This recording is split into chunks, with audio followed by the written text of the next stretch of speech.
evening. Thanks a lot for coming here. Bad weather, worse traffic, but you guys made it in good number. Thanks a lot. So I saw a lot of you chit-chatting, and we have Dheeraj, we have Rohit here. So all of you have already introduced. You know about them? No? Okay, good. Rohit is going to do that. Yeah, Rohit is going to do that. Yeah, good. So I'll just hand it over to them, and thank you again for coming. By the way, just introducing Dheeraj. He's my brother from another mother. Yeah, but we just don't have a rhyming name. I've known him for almost 10 years now. There's a big advantage I get because of Dheeraj and Dheeraj. Yeah. A lot of people think I'm him, and when it comes to customers, they keep pretending it for some time at least, so they listen to what I'm saying. Like you guys have come here. But Dheeraj, I've known him for almost 10 years. We were partners together when he was at Dell, and we were shipping our software to Dell as a partner. He actually took a lot of panga with Dell headquarters because they were owning VMware, and he was selling Nutanix. Because he was like, I'm going to sell whatever the customer asks. And there was a lot of pressure from Dell and the company to say, what are you guys doing? Cannibalizing our own business. So then he moved on to AWS in 2016. He was there for 7 years, and now he's joined us. He's leading sales for us in India. So thank you, Dheeraj. I have high hopes from you in India. Make you successful. That sets the tone, I guess. No pressure. Of some of the things we are going to talk. Hello everyone, good evening, and again thanks for joining here. While Dheeraj needs no introduction, especially given I'm told a lot of people here are founders and senior operators.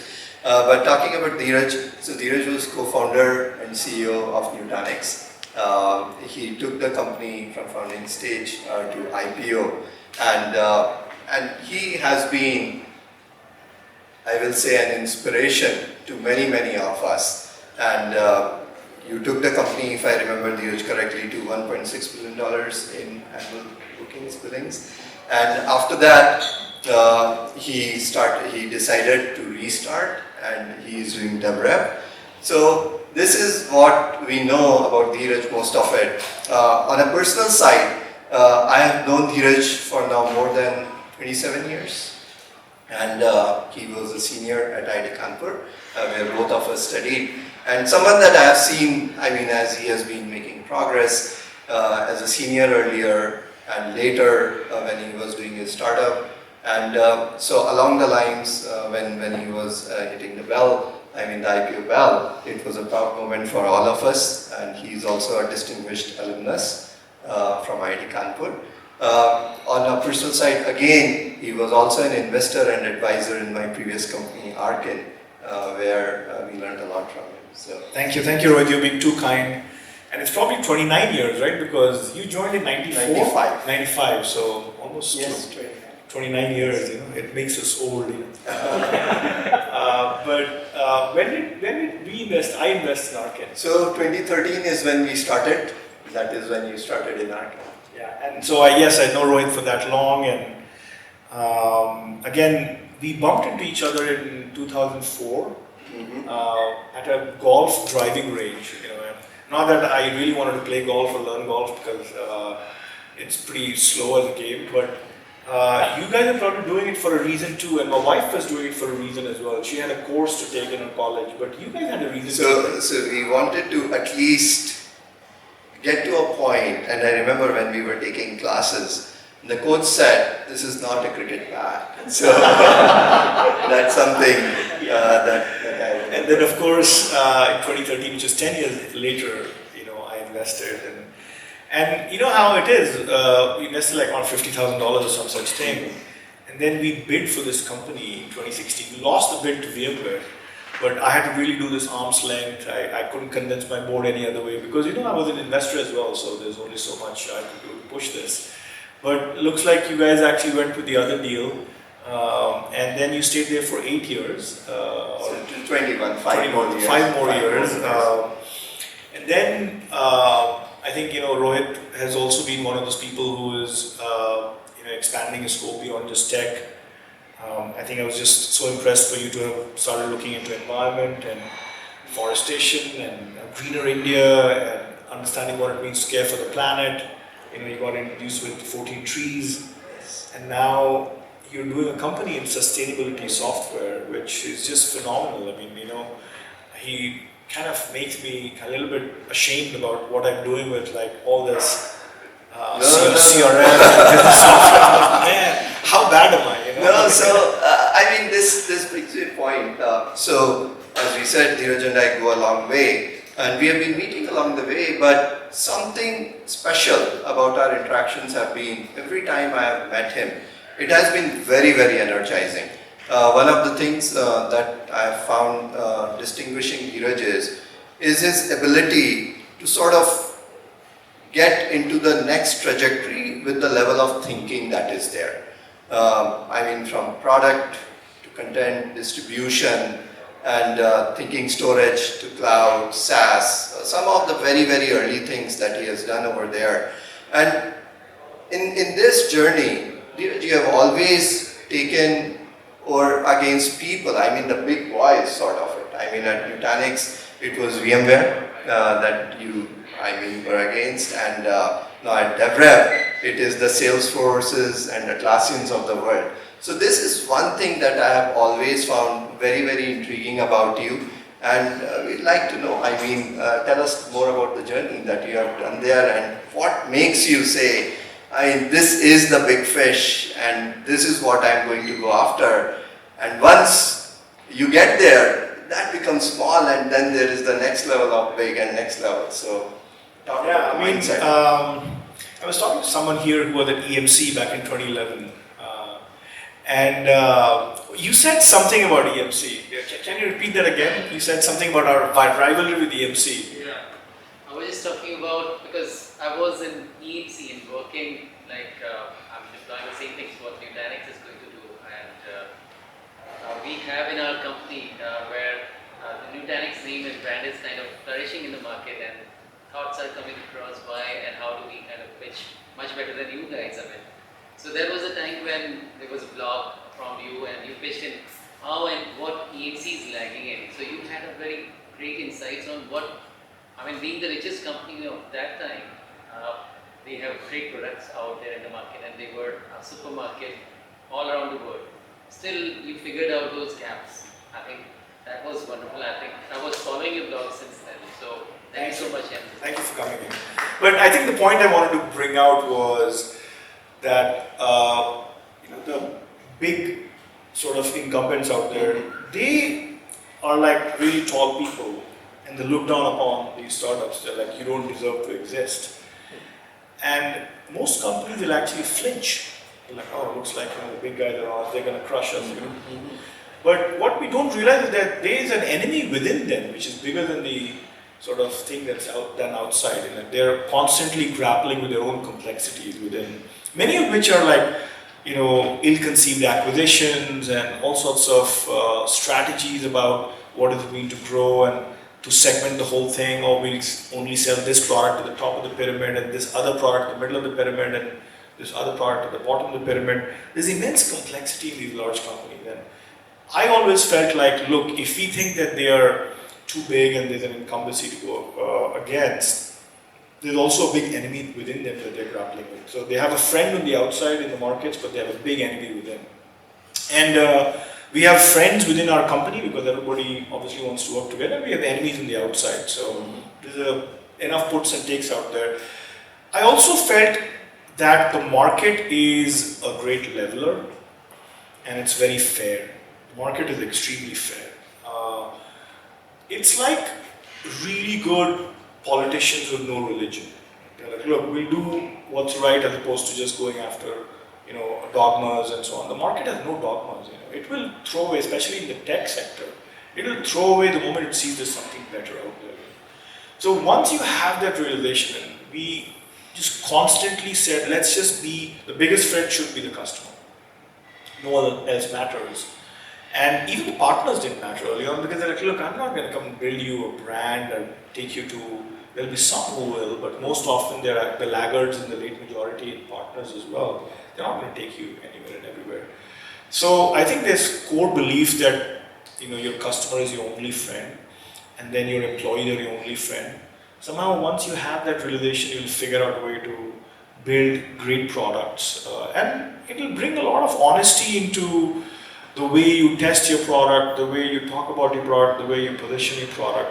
And when you go blog, like the way I talk about, it rallies the employees well. I mean, if anything, the best thing to happen to a company is when it has real enemies, because now the enemy is outside as opposed to within the company. You know, without an enemy, it's really hard to have a tip of the arrow kind of real execution and sales and things like that. So it was great to have those enemies. Initially, by the way, we didn't go against VMware, as you remember. We were partners, yes. Whatever. Yes. And we knew that we could take the compute problem head on. When we have enough stodgy competitors who are selling hardware, big machines and so on. So it was tactical for us to not kind of wake up the sleeping lion, which is VMware, and just be friends with them. And as you know, and you did this too, by the way, at Arken, what does it mean to befriend their sellers? Which was, because the senators sitting at the headquarters of VMware, they're not going to really look at you as anybody else, but the sellers, if they see that there's value for them. So maybe you could also talk about your experience with how you befriended those same sellers that we befriended too, actually. That is true. So, and this is an interesting thing, whether you go against a very large market with incumbents over there, or you look at fresh, what we were talking earlier about, like the blue ocean versus the red ocean. In case of Arken, when Shiv, Mukul and I, we started, we knew that something is going on the networking industry. And it was very early stages, and we wanted to solve the operationalization problems over there. And in some ways, we were tied to a business unit in VMware and to their success. But at the same time, there were another business unit in VMware which was also trying to solve the problem. And you're right, I mean, it became a different sort of a problem, and that is where some of the things that you do, I mean, out of the box thinking, having a customer, VMware customer, telling them that you need this product, I mean, to go along with it. And that happens when you build sort of the best of the breed. But it also brings another sort of question for you over here. When you look at these things like at DevRev, I mean, again, it's a magnitude of the vision that you have set out for your company is very, very large. So when you think about these different sort of markets, and I'm sure that would be a question for many of the people over here, do you go into new nascent sort of markets over there, new problems, or whether you take some of the existing legacy product, if I may, and disrupt them big time? So any thoughts on that? Yeah, I mean, look, we probably look like a company with a big vision, but at the end of the day, what at least we've always tried to boil it down to is there a common infrastructure? If you can build a common infrastructure, then I can get agile for the use cases.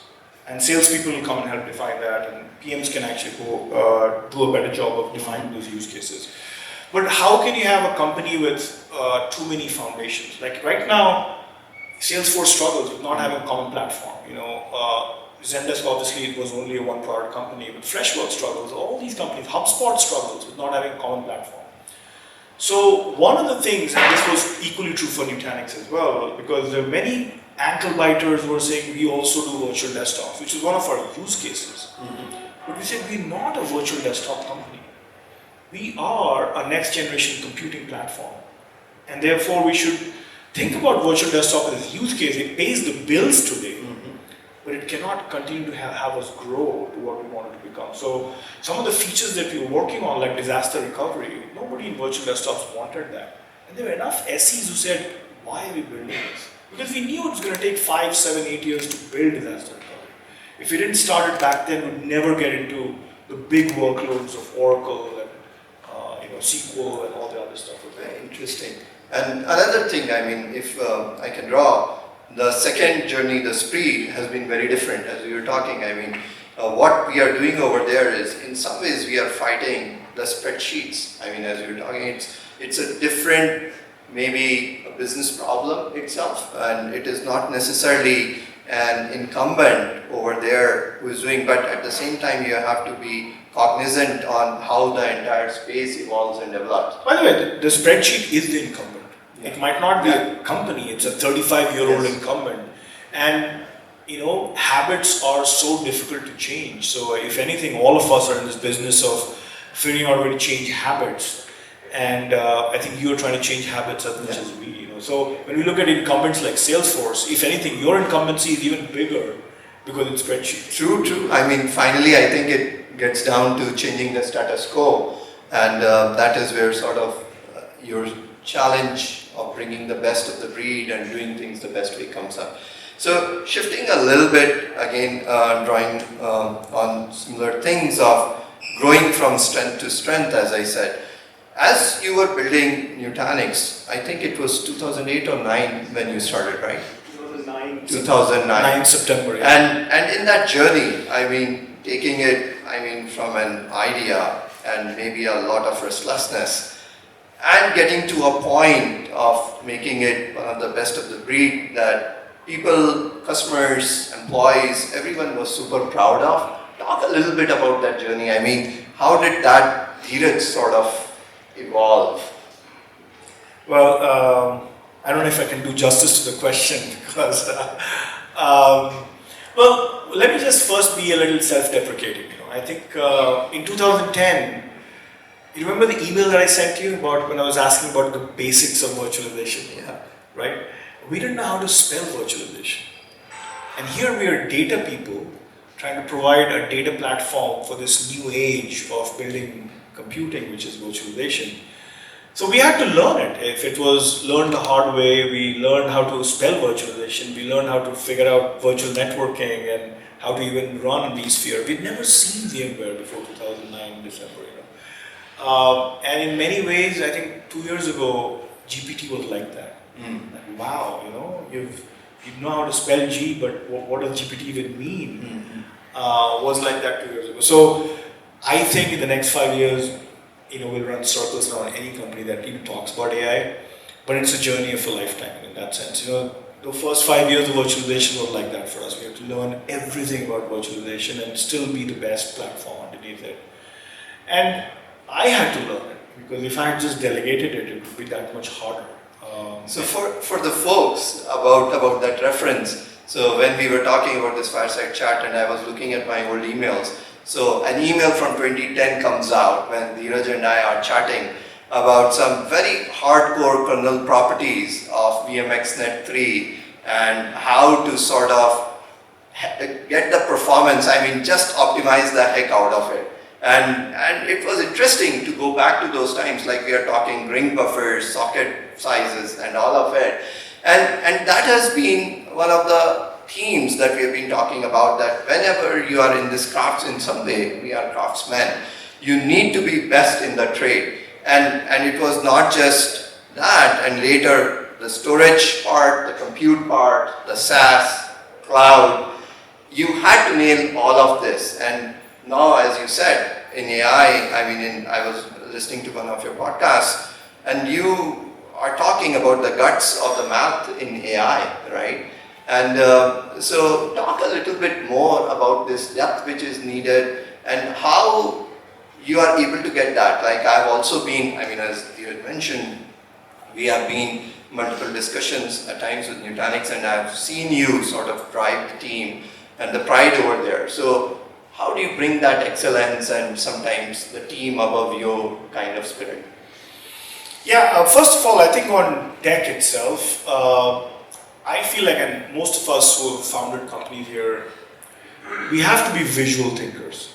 So if we can't be visual thinkers, it's difficult to actually analyze a problem and even think about a solution for the problem. So even the math of the AI to me right now is a big visual problem.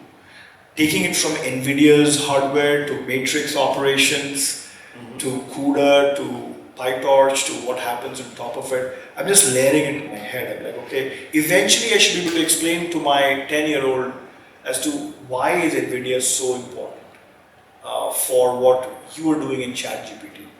I think that's the kind of stuff that we all have to really understand as well. And if we didn't visualize it, we are probably just AI washing. And like right now, I'm passionate about search. And I'm like, I got to be an n-dimensional visual thinker because everything in search now is about n-dimensional embeddings. I'm like, okay, I need to give 3 of these embeddings to the customer, let them actually go size the weights and give them abilities to actually define distance vectors and things like that. So at the core, I think all of us here who are in tech need to visualize our problems and to even visualize the solutions going after it. And you can't delegate it. I mean, I know you'd say my CTO is going to take care of it, but there has to be a little bit of a CTO and a CEO just as much. And I have always like, we don't have a CTO right now. I'm like, at some level, some of these technology issues, if you're going deep into the deep tech of AI for SaaS, you've got to really visualize it. And at the same time, I think knowing what it means to hire the best, I mean, you talk about leadership. I think the hardest part about a company is hiring people who are probably better than you in many of these specialties, and yet the questions you ask them makes them your fan. Because they need to like, wow, this person is not supposed to be that deep, but the way they ask the question makes me think very much so. So I've learned a lot from many of my mentors about just asking the right questions. But again, as I'm doing the conversation, I'm visualizing the problem. So I think that ability to hire people who are better than you and yet you are asking questions that make them better is in the core of leadership, where, and I struggle in some of this stuff too because, you quickly want to get to a solution because you only have so much time to move to the next meeting and so on. So how do you actually hold your gratification and let some of the rumble happen? Because in most of the people, the rumble that's happening when they're actually meandering on the solution, while you think you have some good answer to it, letting it happen in the room is as important as coming to a conclusion. Because the same people will then go and make better decisions in another 3 months from now, 6 months from now. So scaling a business to me is letting go and being patient and gradually revealing a solution as well, as opposed to revealing those solutions. Because then it becomes Dheeraj's company. Like, okay, it's all just, he'll just come and tell us what needs to be done, as opposed to it's my solution, it's my idea. And I struggle because many a time I'm like, chop, chop, chop, let's go do it. And yet other times I'm like, okay, I got to breathe more in the room because let this rumble happen. And it's a struggle. I don't know whether you felt this when you were No, this is so true. As you're talking about it, and I'm thinking about my journey with both the companies. I mean, at Arkin, we hired some super engineers. I mean, yes, between the founders, there were trades, like we knew networking like the back of our hand, Mukul, but with all the distributed systems, etc. And the senior team, they were extremely good. And some of the things that you talked about over here is about challenging, but at the same time being willing to go as deep as necessary, rather than saying this is someone else's job. I think this is very crucial. I still remember, some of the aspects of the product, like Shiv, he used to talk about, like single click install. We built probably one of the best UI in that space, kind of it. And these were very hard problems which have not been solved earlier. But when you put a team together and when the team thinks that you are really putting everyone at the same level when it comes to choice, it's not like it is his company or his company, I think that makes a huge difference. But at the same time, it requires a lot of work to create that sort of a culture where it is selfless in certain ways. You are not thinking about yourself, but you are thinking about the broader good, team before self kind of it, and the pursuit of excellence. I think these things really create magic, and probably that is how even a small team of is so much better and can do so many wonders compared to the bigger companies. And I will confess that it's not something that is, you can flip a switch. I mean, as I said, it's still a struggle because you're trying to optimize time versus the company. Like, okay, the company's people and the fact that tomorrow they'll be faster. Yeah.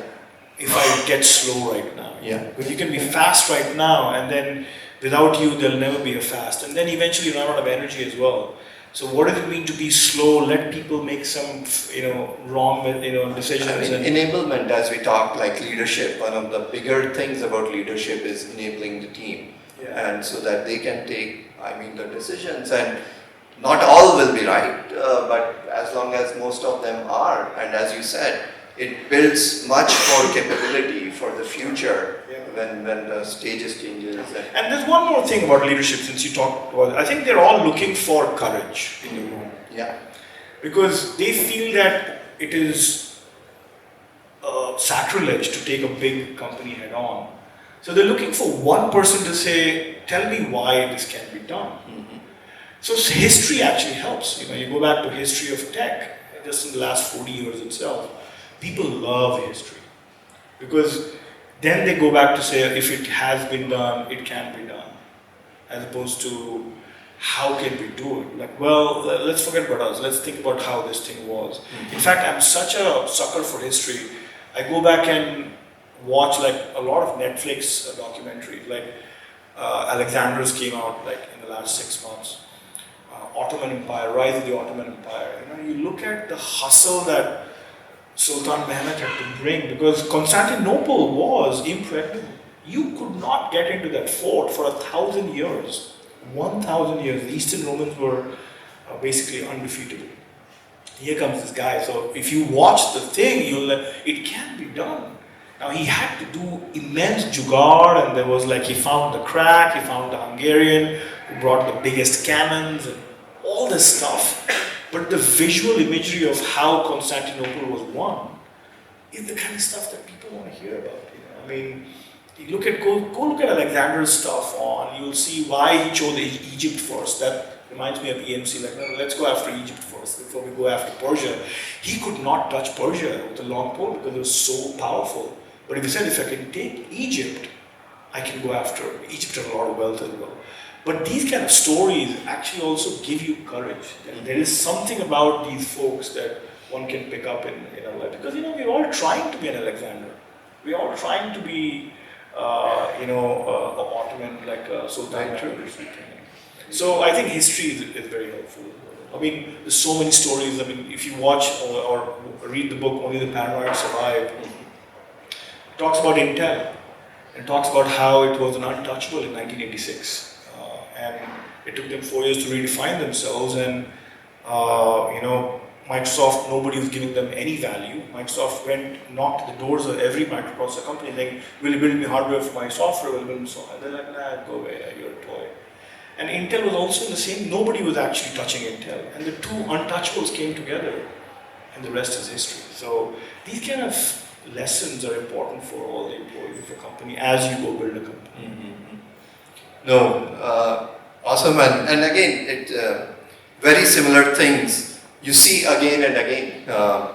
At Sprih, again, it's been a different kind of a journey where we didn't start immediately. We were tinkering for some time. Here we had sort of figured the why that we want to go in sustainability, but the how and the what took a long time, and we assembled together a set of people, very, very smart people again, and together we have been learning, from first principles. So I think it is this aspect of willingness to learn and this confidence that whatever it is there, we will be able to do it. I think it takes a long way.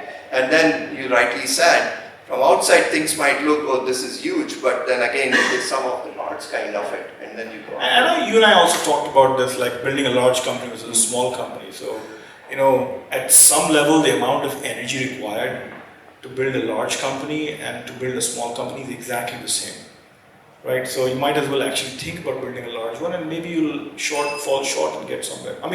I guarantee that had it not been for the public cloud, Nutanix would be a $100 billion company. I think we will probably land in 2025, but VMware was 70 at its height. We were starting to do compute and data easily had it not been for the public cloud. So our goal was not wrong. It took 15 years to get to 17, 18. It would take another 10 years to get to. But at the end of the day, timing is also everything. By the time we actually started, VMware had a 10-year head start. NetApp had a 20-year head start on us. And right now, you look at NetApp's value and Nutanix's value. We're pretty much the same in many ways. So as again, founders, there are times where you have to continue to reinvent itself. And let's talk a little about the second journey. I mean, being a very successful CEO, what took it where you said, no, I want to do it again? I mean, talk a little bit about it. And also, I mean, you were talking about this, Howard Siegel's audio, and maybe you might want to play that. Yeah, I mean, maybe, let's see. Before I answer the question, this is one of my favorite 3 minutes to explain reinvention. So let's bring that out. And so this is a podcast of Robert Siegel, and there's somebody who's interviewing about reinvention, like what does it mean to reinvent yourself, and then we'll talk about the why. Yes. Take a listen. And some of our listeners haven't lived through all the generations of Netflix. You know, now we know what Netflix is. Oh my goodness, it's a big producer, it's a channel, it's a this, it's a that. And it started out mailing DVDs to people. In the little red envelope. And then you could get some more when you send them back. And they were in the stores, and then what happened to those? And then DVDs, whatever happens, they were like, okay, we're going to be a little ahead of that technology. And, they could have made some really bad bets. They probably did do some, and we don't know about them. But what really, truly strikes me about what you're talking about, having gone through this break, if you will, with the pandemic, whether you were employed or not, whether you were thinking of doing something and changing, I think it's caused us all to reflect, what am I really doing? Where should I go from here? What stamina do I have? If I have to redefine who I am in the world, who am I and how do I get my mojo back? How do I do that? Redefining ourselves is a thing that we need to do constantly. Silicon Valley has been predicated on what's often referred to, the Austrian economist Joseph Schumpeter talked about creative destruction, that we invent new things to destroy what came before, and that's actually how we evolve and grow as a society and in business. But that's also true for us as individuals. And so as leaders, we need to ask ourselves, what are we doing to grow and change? And the best example of this that I ever saw was Katrina Lake. Katrina is the chairman and founder of Stitch Fix, and she asks her team every year, if you were hiring for your job today, would you hire yourself? And when you ask that in a room full of executives, you've never seen so many people lose color in their faces, right? Because it's one of those things where you have to ask yourself, have I stayed current? And I think you have to have a natural curiosity to understanding what's happening outside of the four walls of your company. And you have to have that desire to learn new things. But I'm lucky, I get to teach men and women who come from all over the world, and they're between the ages of 25 and 40, and I get to learn from them with a fresh set of eyes how they look at the opportunities and the ways technology can create business opportunities and social opportunities. And so I think you have to have that mindset that not only are you willing to learn new things, but that you enjoy learning new things, and you enjoy kind of getting rid of what you've been doing before and embracing trying new ways to accomplish certain objectives. It's kind of like crustaceans, Myra. Crustaceans, they have to actually molt their shells in order to grow. If you think about that, they can't grow without molting their shells. And I think that's a lot like humans. We have to sometimes let go of that which that we've built around us, that which has protected us, so that we can grow and try new things. And when you go through that, it's scarier. And all of a sudden you've got to say, I'm not the expert anymore, I'm a rookie. And that's very, very hard for senior leaders. But actually it can be very liberating, because sometimes you can let go of the past. You might see new things and new opportunities right in front of you. So, this was something that I really related to when this podcast was playing, so I'm going to record it. And I think the pandemic was that moment. March happens, and obviously all Nutanix data centers are basically unreachable. And the only ones that are reachable are the public cloud ones, because they are the emergency data centers. So I knew that the next 3 to 5 years, this digitization to the public cloud is only going to be more and more and more real. So how do we diversify out of this kind of single stock wealth that we had? And I'm like, at some point in the next 5 years, in fact, it started to happen. When we started to generate cash, we do more stock buyback and so on. And I'm like, now we are probably going to financially engineer this stock as opposed to really do product engineering at the top, And I think this was a good 15-year idea, but it's not something that really goes towards the trend. I mean, as a developer, I would not go start a company on Nutanix. And that was what really made me think about what does it mean to be a rookie again, because I was an expert in something, and I'm like, okay, I need to be somebody who doesn't know what I'm doing. And Vinod then said, look, there's this thing that I've invested in, it's called OpenAI. And I didn't even know what GPT was. When he said, do you know GPT? I'm like, no, I don't know what GPT is. So that's where it all began, and I figured in the next 5 to 10 years, I mean, I had another 15, 20 years left in me. I turned 45 in 2020. I'm like, there's another 20 years left in me, let me go and learn something new. And I mean, I had done 20 years before, and then 20 years later, I mean, it's the middle of your career. It's a great time to go and really find yourself as well. But it was extremely vulnerable to do that because most people attached my identity to the identity of the company. Like, how could you? And that's the thing, that within me it was really easy. But log kya kahenge was much harder actually. Like, what will they say? And for those of you who watched Hassan Minhaj, how many of you watched Hassan Minhaj's Log Kya Kahenge? It's an amazing watch, by the way. And it was one of those where it was really easy in my head because I knew that what I need to do in the next 5 years in terms of diversification and so on. And yet, mind the exhaust of the dollars coming out of that, investing in DevRev and everything, because it was not $100 billion story anymore. And I'm like, we need to go build some such company, and it doesn't mean that it will get built, there's no guarantees of that. But now I'm going to do where the puck is headed. Because VMware, EMC, NetApp were where the puck was. And as the first company, I was taking a big enough risk in technology, but not a market risk. This one is a market risk. Like, you're basically saying, will AI deliver on the promise? I mean, it's a big market risk. So I said, let's go and take a bigger risk than what I had taken at the first startup. And therefore, wow. And isn't it true that सारे मुश्किल decisions में it's usually easy for you and very difficult from looking outside in? Yeah, I'm pretty sure you had the same thing as well. So in my case, it was again COVID. It changed. I think it affected just about everyone. And for me, it was around that time when you start something, you make promises inside towards other people, right? Every stakeholder. And around that time, we felt we were getting to the logical point. I mean, we were acquired by VMware and we had been over there for 5 years.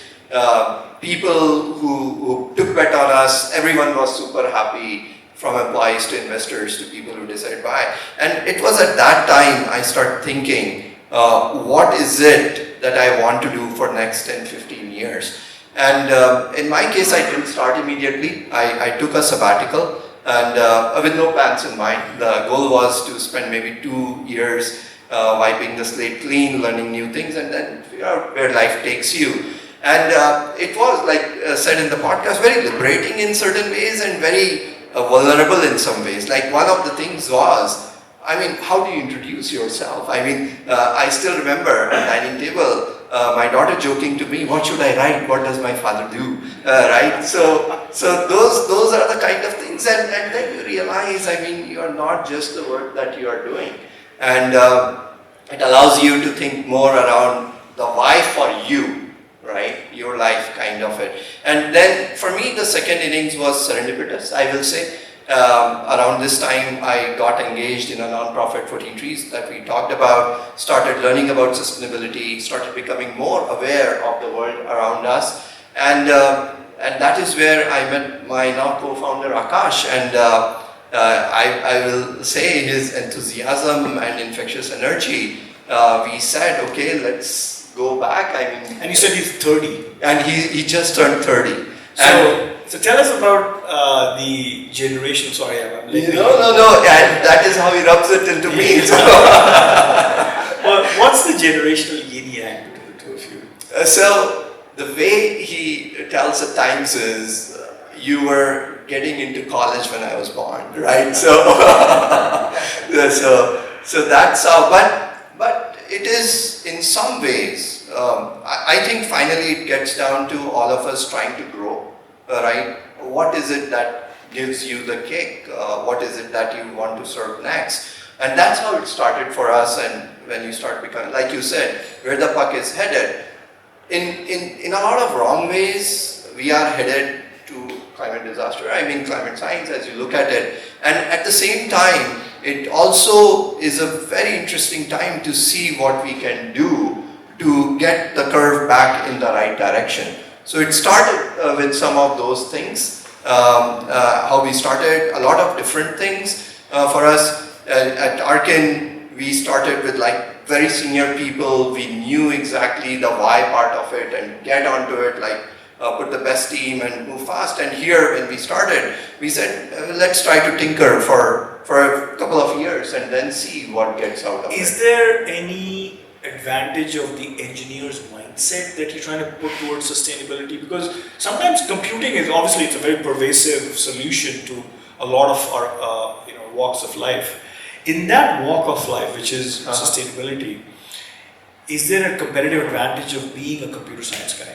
So I will put it this way, just an outside perspective does a lot of difference. At Arkin, we didn't let our UX folks look at any existing product before they came out with the first thing, and it was very refreshing to see what people look at it. Similarly, in climate, what I have found is things have been going on for many years, but it has been the old legacy way of looking at the system. And when you bring a systems approach, I mean, all of us have built very large systems and take a look at computer science and draw analogies over there, suddenly you look at it in a very different way on how the problem can be solved. And you are not talking about one of the things, like we are, as you mentioned also, we are looking at AI very deeply on how we can apply, but we are going deep down. So you are taking all the companies across the world, all the natural resources across the world, and you start there. And even when you look at some of these numbers, you say, no, much bigger scale problems have been solved. So you try to bring, and so yes, this different perspective, I think, helps result in new solutions which open up things for disruption. I really love the fact that you're doing sustainability software. I'll tell you why I'm saying this. Because this comes up, and when you go and talk to the enterprises, they're like, so you will come and take our jobs away. And I'm like, no, that's not the case. If anything, if AI were to succeed, it will give people their weekends back or their weeknights back. Because right now, work-life balance is fairly elusive. There's nothing you can. There's no work-life balance. In fact, people talk and like, yeah, they're mixed together, but there's no balance per se. So if AI were to work, hopefully it gives people a little bit of joy back, if it were to work. And it takes me back to 2003-04. You relate to this too, coming out of virtualization. There was a time when HP was resisting VMware because they said, "Oh, you're going to sell fewer servers because this is consolidating all the into the same hardware." And Dell, on the other hand, came and said, "We're going to push hard on this," because they were actually very new in the data center. They had no data center footprint. They said, if we can take software, which is VMware software, and make us undifferentiated, maybe we get a chance to have a conversation with data center. AI is like that, it's the same thing. Like, oh, we'll have fewer jobs. I just feel there'll be more jobs of a new kind, like solving climate change. Up until now, humankind has looked at passing spreadsheets along and, scraping this and that, and doing the job that maybe machines can do. So maybe it actually opens us up to go to Mars or to solve climate change. What do you have to say on that? No, so the way we are looking at it, there is a lot of regulation, putting our biosphere as part of economics. We will have to look at it. So far in last 200 years, we have looked economy as if the biosphere is infinite. But that will need to be brought in, and changes are happening and pretty fast. And I believe that these will lend itself into very, very interesting solutions. And I think it becomes even more interesting if you use DevRev to build those solutions. Sorry. Yes, No, we do, by the way. So that's there. No, so it's interesting to see about the second journeys, but some of the things I felt remain the same. Bringing the best team out there, that does not change at all. ability to roll up your sleeves, that does not change. You have to get on the calls again. You have to go and meet with the people. Say more on that, because that to me was also a very hard thing. Not in my head, because resetting to zero was easy for me. I mean, all the stuff in the bank, nobody sees the bank, man. They're like, okay, you're a no one again, right? In fact, there's a really good book. It's called The Innovation Stack. Anyone here read The Innovation Stack? It's Square's co-founder's book. And he talks about how Jack comes out and he's like, I'm going to take MasterCard and Visa head on. And nobody gives him any power. Like for 2 years, like nobody, like, whatever, just because he's Jack Dorsey means nothing. And it is really hard to knock at the doors again because people are like, why is he coming again to my office? What do they have to do to work this hard? What has that been for you in terms of resetting the clock? So it is challenging. I mean, sometimes what happens is when you get from very small to bigger teams, etc., you start operating in a certain way. Well, this is true for all the new Yes. first-time entrepreneurs as well, who actually have a big team under them, they Yes. make good money and all this stuff, to not have anybody report to them and do things Yes, like that. yes. So that is, and then again, when you're a small company, and it doesn't, so you have to get to your 34-year-old self, right? From 45 to 34, you have to jump back to that if you have to start from scratch, because some of the things remain the same. And so, yes, it takes effort, and one has to be very sort of conscious about it. And this does not, as you rightly said, it applies to all people who get into senior roles and then want to come back to startups, right? Where there's no one else to do it, right? Sometimes you talk to people and say, oh, I want to get it done. Is there something? It's you who have to do it. And the same it was for us. You are trying to build a prototype or something like that. Sometimes you write code again, to show to people, or you put together workflows to show back to people, and you have to go back and do that first demo or do that first call. Tell me more about you. You went to the CEO, and then doing it here. What was it like? I'm not good at demos personally, because I feel like, so I was telling this to Dheeraj today that I'm really good at opening doors, but I can't ask for the check. I just can't ask for the check because, I'm a service-minded guy. I'm like, okay, let me go and do even more because I don't think I've done enough and so on. But I can open doors. I can really have great discussions. Like, I absolutely need this thing and so on. But if you were to ask me, there's 2 days left in the quarter, we need the check. I'm like, I don't know how to ask for money, But I think what I've done, and with Manoj and I, we actually complement each other that way. I'm doing many things now that complements what he's doing. So he's doing sales like there's no tomorrow, and he's building a team. And remember, he was also an engineering background, right? Yes. But then, The Outsiders, as you said, there's a really good book, by the way. It's called The Outsiders. Anybody here has read the book, The Outsiders? It's a great read. It's first-time CEOs who come and build companies. They were complete outsiders in those verticals, never even knew how to be in that vertical, and they came and built great things. I think he's acting like an outsider right now. He's going in and looking at what does it mean to use the engineer's mindset to build a great sales team. And I am actually learning a lot. We're hiring some of the best people in design again. I remember there was a time in 2013 when I had to go and basically put a tent, not literally, but I had to sit in a car for 4 hours to wait for this designer to come home because I'm like, he's not picking up my phone. So what do I do? This is 2013. Yes, I remember that story. Right? And to go in there and to basically then barge in and say, hey. So basically those instincts come back and you have to do what you have to do. We hired a really good head of design from Airbnb now. And he's amazing, And in many ways, we have done things better than what we were doing at Nutanix. Sales and marketing have a lot to share now because we talk about a knowledge graph of a company, and I'm like, if we keep sales and marketing separate, then they keep pointing fingers. So now demand gen, so SAP and Kavya, they lead demand gen. They're not part of sales or part of marketing, they're part of both. Got it. The word growth is like that, right? Design similarly, product and website, marketing and product, they need to have common design, So we're doing a few of those things and actually learning a lot from the last 10, 12 years because you remember this, my biggest job was to make sure people talk and work together. It's like, bringing the shoulders for them to cry and then going and giving them a solution becomes your biggest job. So I'm seeing if I can do less of that by changing the architecture of the organization. Got it. So now changing tracks a bit. Again, I'm told probably another 10 minutes or so. So one thing over here, I'm told that many people who are building from India for Globe now. So how do you look at India as a market? So I know a lot has been talked about having teams here, which will do a lot. I'm not going to bring that in discussion, but few other things.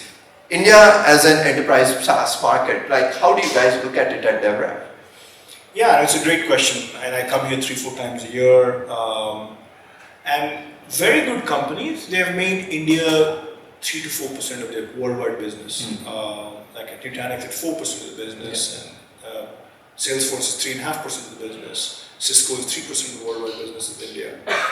And I think this coming decade, there will be a 10% company out there, which is 10% comes from India.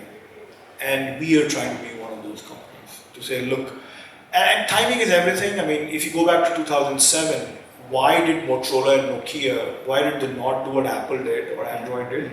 It's because they were jaded. They're like, man, I've been in this thing for 20 years. The mobile phone is a mobile phone. It's not going to go anywhere, right? And then here comes outsiders who've never done phones. Google had never done phones, Apple had never done phones, and they do an awesome job of phones, right?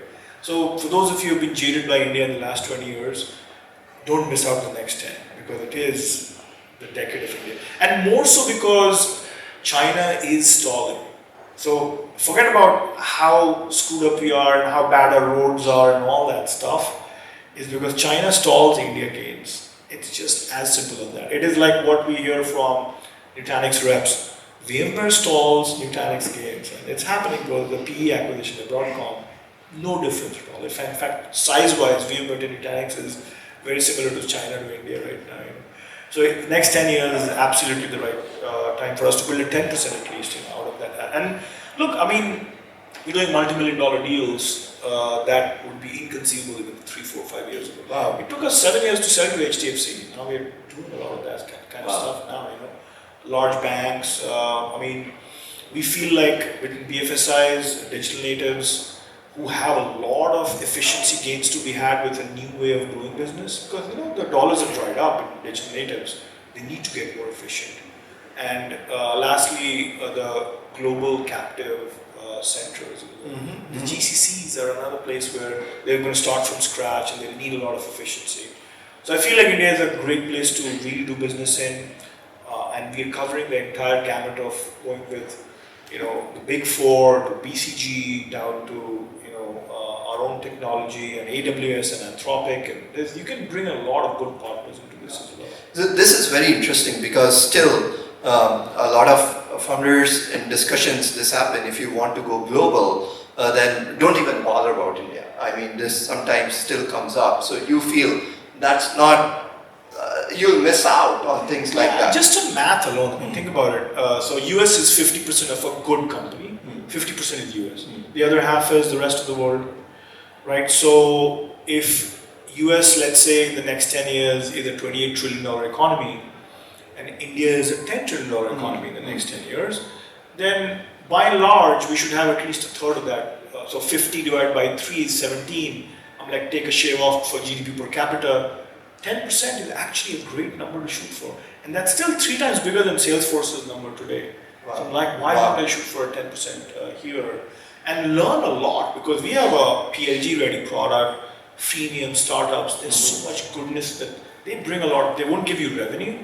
They'll give you a ton of feedback on products alone, how easy it is to use and so on. I hope this is important and useful for all of us. Another thing, when we look at companies in India, again I'm talking about, one of the things that we see a lot is from board to advisors to the team to sales, etc. It's all in people of Indian origin.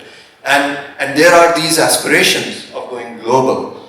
How do you think we should consciously think about some of these things? And again, you said the opportunity is huge, But if you look at companies built here and doing global business, yes, there is Zoho, there is Freshworks, but beyond that, not too many, like some of the companies, Leo Capital is doing like Lambda Test, they are crossing some of these barriers. How do you think people should look at something like this? Yeah, I mean, look, at the core, we actually are good communicators as a society. But we break bread with just the people we know, right? I mean, and India, unlike China, is actually a country with great communicators. And I feel like when somebody says Freshworks couldn't crack the enterprise, it's because they thought they could do everything from Chennai. You can't.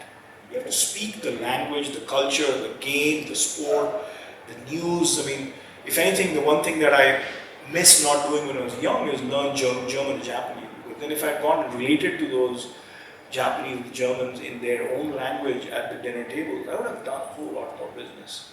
So it's really important to actually hire people in other parts of the world sooner than later, because that is also diversity. I mean, like for us to say that, look, it's not just US, India, it's Argentina, it's Slovenia. I mean, we had to consciously make those decisions. People said, why do Slovenia? In fact, some of the people in Bangalore are like, man, it's work to do Slovenia. You know that, right? We just do all of that here. I'm like, it's diversity. If anything, they go a little slow, but they're actually more correct. And here we go fast, but we roll back, you know. So there's goodness in these practices as well. We get Germanic engineering and Indian engineering and the US engineering, all of that to come together is also diversity. I think this idea that, you know, when I hear this from our own women engineers, you know, they feel left behind because they don't know how to hang out with the, you know, male engineers. They can't hang out till midnight, and therefore all of a sudden they're left behind. So there is a lot to be thought about, like how do you hang out with people who are different? And it's immense diversity in that, and immense value in that. You know, I was interviewing somebody today, and they're like, look, I'm actually quite misunderstood, but finally I got a woman manager, and she's in nurture. Like, man, this is powerful. So I think there's a lot to this, which is about being global, but also about diverse thinking and so on, that I think we consciously did from day one, that everybody should think about. You know, and it, by the way, Argentina can be fairly cost optimized as well. It will be a little bit more expensive, but you got to pay a price for diversity. It's not doesn't come for free. No, true. And it's things that we probably have to think very consciously about. And now to some of the last questions. Again, we all know startups are a long journey, and one of the things, and this is for all, I mean, engineers, everyone who's working over there, how do you take care of, and the hit that you take is usually at the family and health side. So what are your thoughts on that? I know that when you were starting Nutanix, around that time, and you were also starting the family. So how did you balance that? And thoughts, and what do you do to take care of that? What I love is that both of us have 3 children, and that's the first thing I tell people is have 3 children, not just one. Sometimes Bangalore are like, why should I have any children? I mean, and I want to know your views as well, because I think I became a better entrepreneur. If anything, in 2009, when we were thinking of starting a family, I asked my cousin, who'd done a multi-billion-dollar exit himself. And he never got married, he never had children. So I was asking him, so what do you think? Should we even have a family? And he said, you'll be a better entrepreneur. If you are a father and if you learn to be patient and so on. And we just took his advice, and we had our first kid. When the company was 1 year old, we had our first child, and when the company was 5 years old, we had 2 more children. And if anything, they've made me a better father, a better entrepreneur. Because at the end of the day, what does entrepreneurship test you on? Consistency, not being impulsive, right? Being in the room and knowing that you're not going to get angry is what people appreciate. Yeah. And that's what children teach you, Yeah. right? Or at least if you're a good parent, it teaches you not to snap at them. So I think family is a big part of this, but not just 1, 3.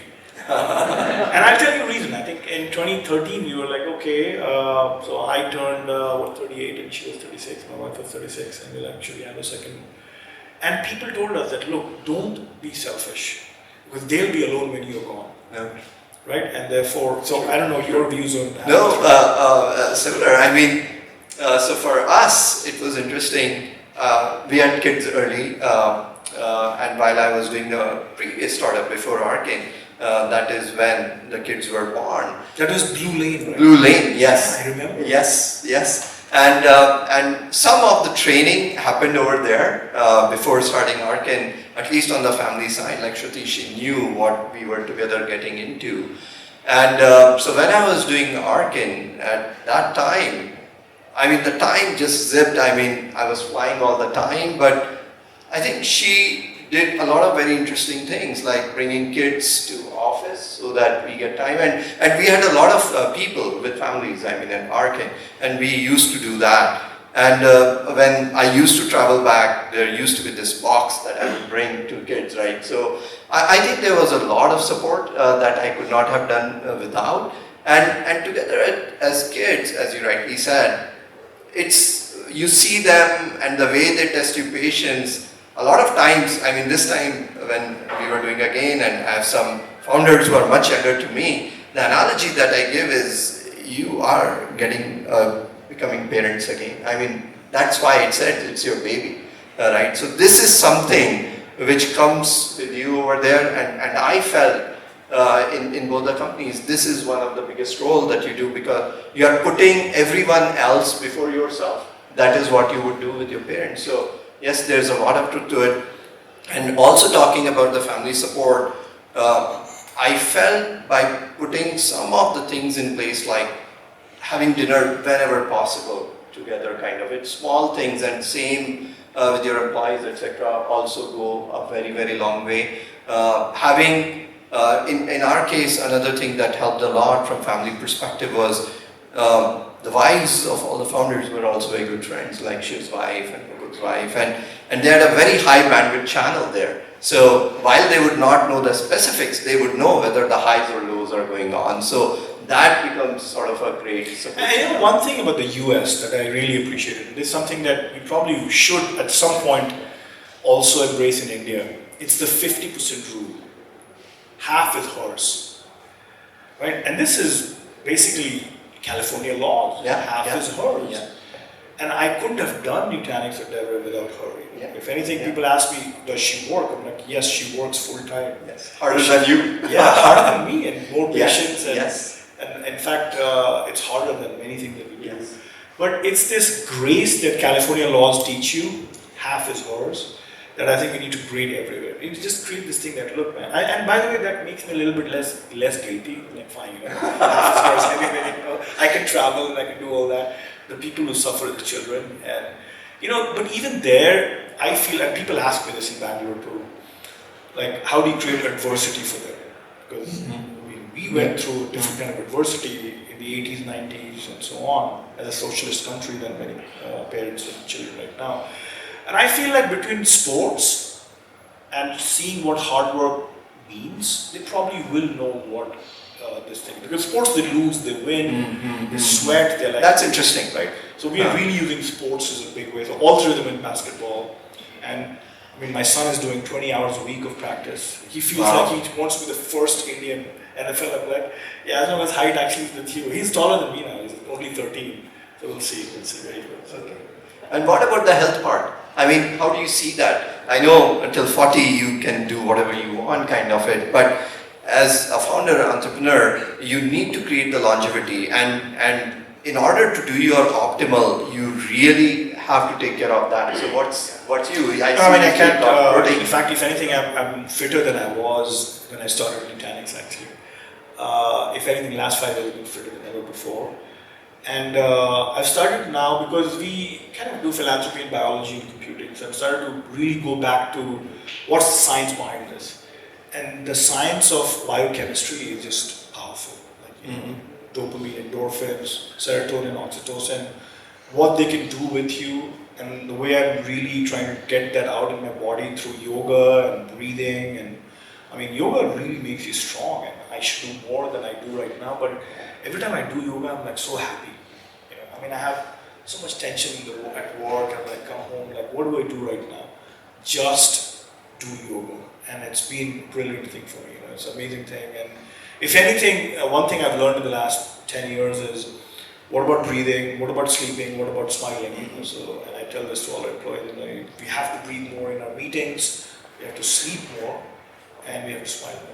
Hopefully that makes for a happier family within the company. Very true.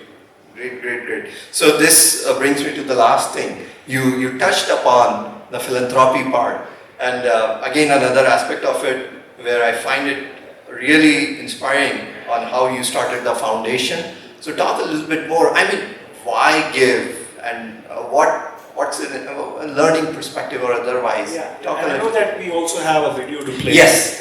But we could actually, let's start the video. We'll at least see the dopamine, the endorphins of giving, because you see real change when you see.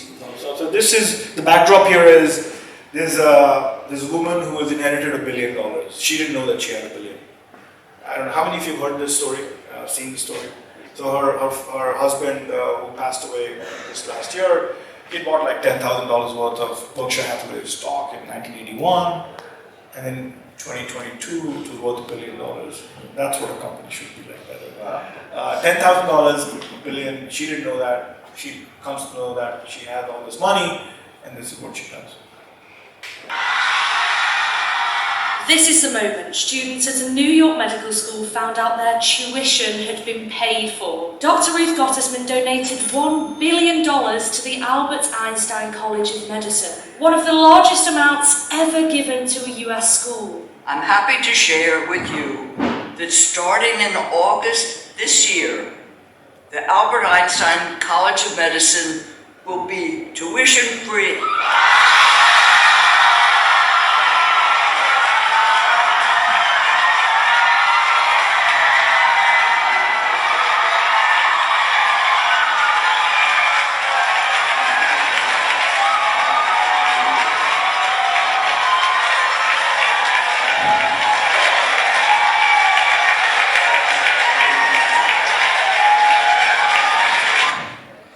So tell more. I mean, this is powerful, right? Every time I watch this, I'm like, this is what you work for, right? Eventually, it's about giving, and I think in US we actually do more of this more structured way.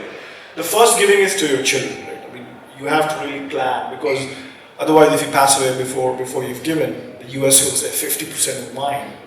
So you got to figure that out. There's estate planning. I don't know if it's happening in India now, but estate planning is a big part of this. So you start with giving to your children. It has to be very structured. You need to put conditions on their academic performance, all this stuff. There's a lot of that structured thinking in giving as well.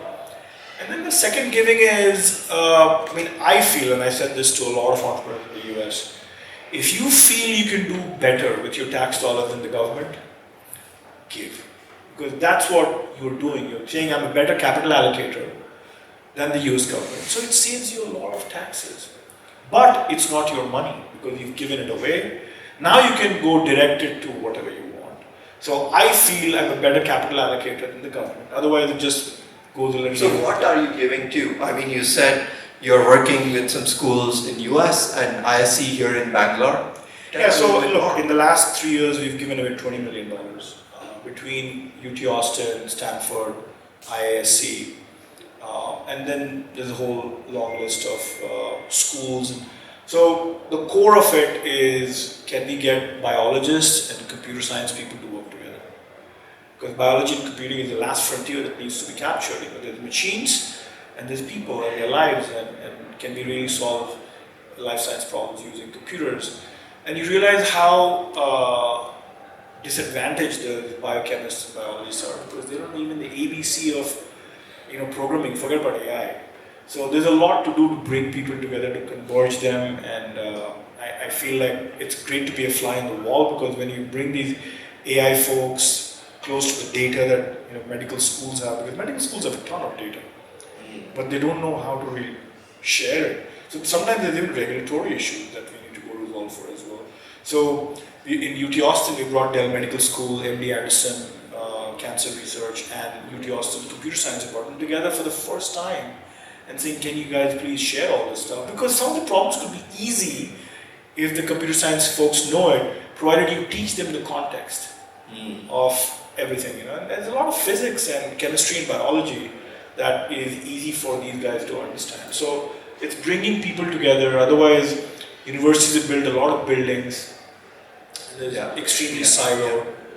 And it's no different than what our DevRev proposition is, which is like there's too many buildings. I was about to say the same. Every department is a building. Bring a knowledge graph so everyone comes together. Yeah, so we've done that at UT Austin. We're doing that at ISC. We have the exact same research going on in computational oncology. Dr. Mohit Jolly is leading it here. And at Stanford, we're doing some real Hail Mary research, like what does it mean to take a bacteria which is on your skin, put a peptide and a tumor cell on top of it, and just rub it with a cream behind your ears, and the T cells will come subcutaneously and learn about the tumor cell. They'll try to attack it between the skin surface and them.